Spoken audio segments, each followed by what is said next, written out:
Pangalawa at pinaka-importante kong natutunan na related naman sa video na to ay ang AI technologies pala, gaya ng ChatGPT, na by the way guys, mamayang konti, malalaman natin yung sagot ni ChatGPT sa tanong ng video na to. So abangan nyo yan.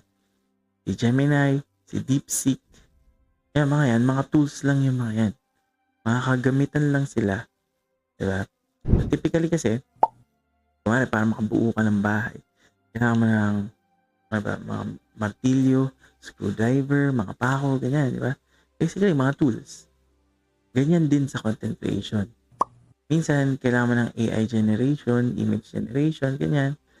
Kasi baka hindi ka marunong mag-drawing. Wala ka namang pambayad siguro sa mga nagdo-drawing, di ba? Pwede natin sabihin na, oo, kawalan yun para sa mga drawers at artists natin. No? Pero, isa lang yung sure dito. Maraming perang pumapasok sa AI technologies natin ngayon, mga Dre. Hanggat madaming pera dyan, hindi basta-basta mawawala ang AI.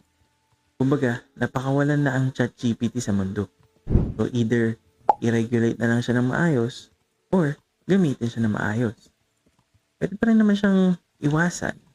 Lalo na kung nandun ka na sa peak o rurok ng karir mo. Kaya sobrang galing mo na to the point na hindi mo na siya kailangan, di ba? Ganyan si Conan O'Brien.